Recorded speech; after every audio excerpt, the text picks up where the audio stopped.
Alguns já estão de férias, né? Nem vieram hoje. Meu sonho é uma férias. Vou passar uma lista para vocês, aí vocês assinem aqui no final quem está nessa lista, quem não está, assina atrás para mim, mas assinem somente de quem está aqui. Como eu chamo?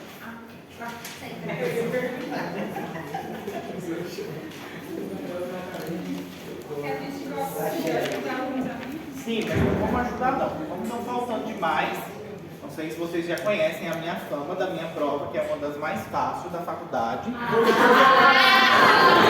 Como estão faltando demais, significa que estão sabendo muito, eu vou caprichar na pergunta de vocês.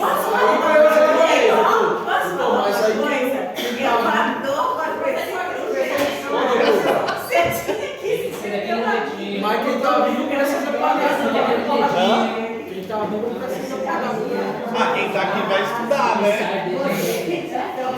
Eu tinha que fazer igual a Natália fez. Os que estão aqui, eu só ia passar algumas questões que só a gente sabia. Claro, Só Ser daquele jeitinho que o senhor sai da sala, deixa o jeito suave. Ah, não tem essa de tem sempre.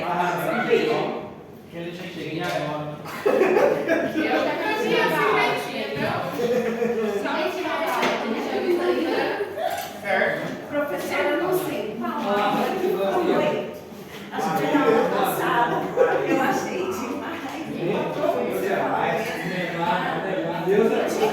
você já estava sabendo muito de cannabis. E aí eu pensei, olha o que o professor está falando. Aí depois você veio e me falou outra.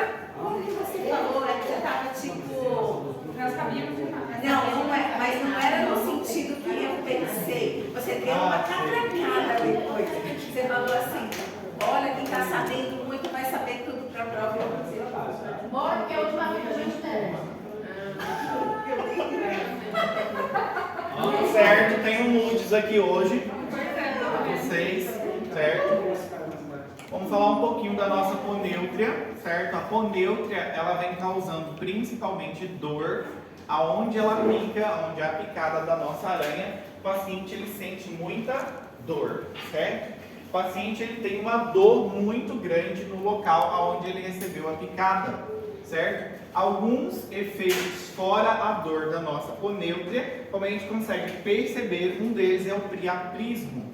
Acontece muito comum devido à picada da nossa aranha, o choque também e o edema pulmonar são os piores que pode acontecer com um paciente com picada da nossa ponêutria.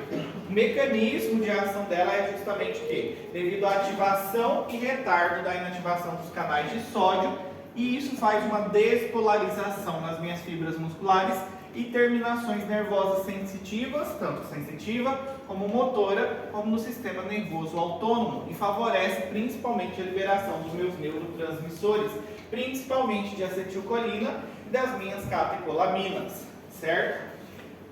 Principal que o paciente sente ao ser picado é a dor.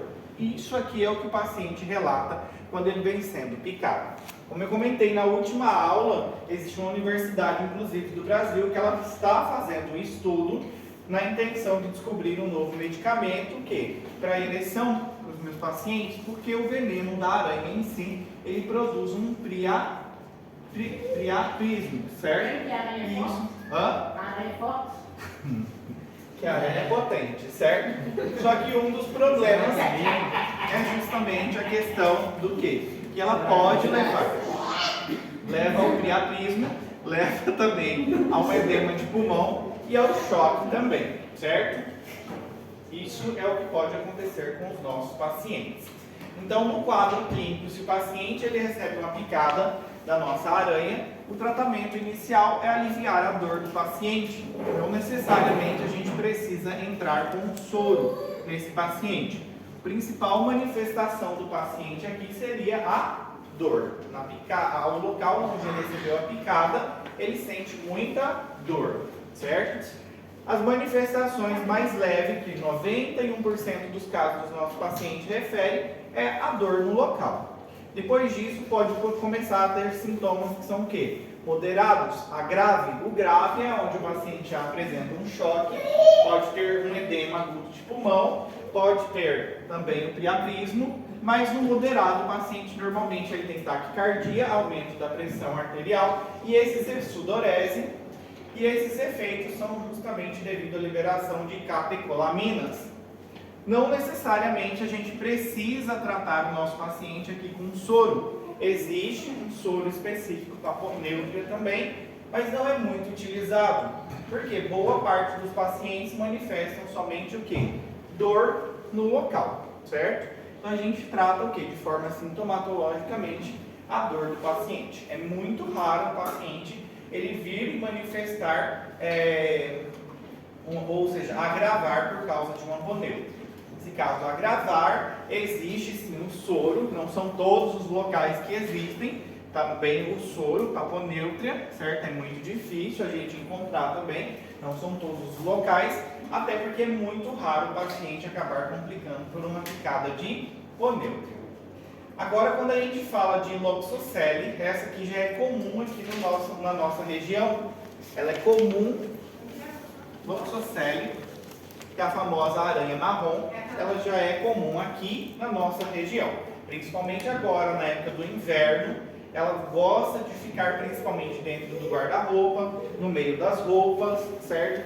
E a picada dela normalmente é diferente da aponeutria, aqui normalmente ela não tem dor. O paciente não sente dor na hora da picada. Depois de mais ou menos 8 a 12 horas, que o paciente começa a sentir dor aonde ele recebeu a picada. Mas inicialmente o paciente ele não sente dor quando ele é picado por aranha marrom. O veneno justamente da Loxocele é uma enzima, que a gente chama ela desse veneninho, ou seja, dessa enzima esfignomielinase D. E essa enzima ela tem uma ação diretamente tanto sobre o meu endotélio vascular, como também sobre os meus eritrócitos, sobre as minhas hemácias. Por isso que o paciente, uma das manifestações que ele pode ter são classificadas de duas formas. Uma de forma cutânea e outra de forma sistêmica. No hospital sempre tem um paciente ou outro por picadura de aranha marrom. Certo? Doutor, e se a pessoa não vê a aranha, é uma das formas de identificar é com a dor ou não a dor, ou tem o tamanho da... Característica da lesão. Ela fica uma necrose. Exatamente. Depois de 12 horas, mais ou menos 8 a 12 horas, o paciente começa a apresentar uma mancha, que a gente fala que é uma placa justamente com característica marmórea. Parece aquela pedra de mármore. Justo a lesão tem essa característica. Depois de 12 horas, a gente consegue observar essa mancha. O paciente já começa a apresentar essa mancha no local onde ele levou a picadura, certo? Isso aqui ele pode vir manifestando, até que pode chegar também o quê? A questão da formação de flictemas no local também, de ampolas, e no local também pode necrosar. Normalmente, depois dessa mancha, depois de aparecer essa mancha, essa placa marmórea, acontece uma necrose tecidual ali também. No hospital sempre é comum aparecer, já viram? Já é direto com debridação, né? Sim. Nesse caso aqui, vai precisar trabalhar com cirurgião. Tipo assim, o paciente já chega nesse estágio, já faz debridação de imediato. Quando chegar aqui vai ter que debridar. Chega a perder o governo, doutor, assim? Não, muito rápido. Nem sempre a gente tem que esperar mumificar para poder fazer O processo de debridar. Sim. Doutor, existe um jeito de fazer com que não chegue a necrose? Não, De qualquer jeito ela vai... vai chegar. Por quê? Porque quando a gente percebe, ela já está nesse estágio aqui, não dói.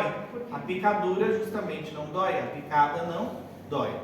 A aranha marrom não dói, ela vai picar você e você vai sentir só depois de horas. A dor é da preta, professor? A Hã? dor que você chama é a aranha preta? Aranha viúva Não negra. deixa necrose, né? Não. Doutor, Aponeutria. uma vez sabendo isso que o senhor acabou de colocar agora, Ela não deixa... Ela... essa preta ela me ficou, um exemplo. A aranha picou você. Consequentemente, eu não vou sentir dor, que a pessoa está relatando. Só que visualmente eu sei que vai acontecer isso. Tentando fazer uma analogia com a pergunta da Joyce, existe alguma coisa para fazer nesse estágio? Ou tem que aguardar chegar? Não, porque ninguém percebe. Você não Eu percebe. vi, ela me picou e eu vi a aranha depois disso, que ela me picou. Existe, eu posso fazer alguma coisa nesse intervalo ou eu tenho que esperar ficar assim para poder estar entrando com... Infelizmente vai chegar assim, não tem o que fazer. Antes disso não tem o que fazer. Sim, ainda vai chegar nesse estado. Tipo assim, a pergunta que ele quis fazer É difícil, ele pode ser correto, né? justamente a questão de poder prever a situação que ia gerar isso aí. Tipo De isso. qualquer forma, o paciente vai ficar em observação. Sim ou sim vai dar essa placa. Certo? Agora, no caso, que nem a Renúzia perguntou, a preta, essa aqui sim dá dor. Essa é a famosa viúva negra. Aquela uma que mata depois de cruzar o macho. Certo? Depois que ela copulou, manteve relação sexual, por isso que o nome dela é viúva negra. Ela vai e mata o macho na intenção já de justamente comer, já come o macho, já para quê? Para fazer o processo dela. Essa também mata, as duas matam. O problema ou solução é o seguinte: a Luxocele, ela pica e na picada dela acontece a formação dessa placa mamória. Ela tem os seus estágios, que a gente classifica nos estágios da lesão, certo? Pode aparecer edema, depois pode formar essa placa com característica que parece uma placa marmórea, pode formar pontos hemorrágicos, pode formar uma flictema, pode necrosar, mas também a Luxocele, ela pode apresentar de uma forma que a gente fala que é a forma cutâneo-visceral, que é uma forma hemolítica. Aqui é muito difícil para o meu paciente, porque aqui, como a gente falou, o veneno, ou seja, essa enzima, ela vem degradando quem? As minhas hemácias e o meu epitélio, o meu endotélio. E aí o paciente, normalmente, ele pode ter uma coagulação intravascular disseminada. Esse aqui é o pior no caso da picada da aranha marrom. Então, o paciente ele pode chegar a ter uma coagulação intravascular disseminada. Pode evoluir um pouco mais e ter o quê? Uma insuficiência renal. Muito pior ainda para o meu paciente. Mas, normalmente, o paciente ele vai apresentar transtornos devido a essa esfignomielinasa, destruir as hemácias muito rápido. O paciente ele apresenta o quê? Uma anemia, ele perde muitas hemácias, destrói muitas hemácias. Icterícia apresenta muito composto hemoglobinúria também, certo? Nas primeiras 24 horas. Então, você observa a esclera do paciente, ela está o quê? Bem amarelada. E ele pode chegar a ter uma coagulação intravascular disseminada, acabar justamente vindo a óbito devido a essa coagulação intravascular disseminada, certo? Então a aranha marrom, ela tem essas duas apresentações. A gente pode observar a forma somente cutânea, como a gente pode observar também a cutânea visceral do paciente. Doutor, tipo assim, como o senhor tinha falado, a primeira questão é, tipo assim, sobre o primeiro fato que o senhor citou, não tem como você fazer nada primordial, mas para não gerar para essa segunda situação, existe algum procedimento a ser feito? Não, observação. De qualquer jeito. Uai, mas vai deixar o paciente chegar nesse estado? Você vai observar o paciente, só. Vai dar hidratação. Exatamente. Vai tratar e observar. Se o paciente estiver apresentando qualquer outro sintomas, se ele vem começando a apresentar sintomas já moderados, que seja visceral, aí eu tenho que entrar com soro e aí eu posso entrar com corticoide também. Caso contrário, eu só vou tratar sintomatologicamente o paciente, só com sintomas. Não tem o que fazer, só vamos tratar sintomatologicamente. Às vezes o quadro do paciente é o quê? É um quadro leve. Sim, leve, e só vamos tratar o quê? Sintomatologicamente. Agora, moderado, aí já, a gente já entra com soro e com corticoide. Sim ou sim? Tem quadro que só fica leve, pronto, tá bom? Tem quadros que o paciente só fica leve. Não sei, normalmente aparece no regional aqui, aparece sempre um quadro de picado de aranha marrom. E o paciente normalmente só fica no quadro o quê? Só cutâneo. Muito difícil ele evoluir para um visceral. Agora aqui, essa bonitona aqui, ela já é um pouquinho mais difícil de tratar, que é a famosa viúva negra. Nesse caso aqui, ela também libera um veneno. O veneno dela é a alfa-latrotoxina, certo? Esse veneninho que ela acaba liberando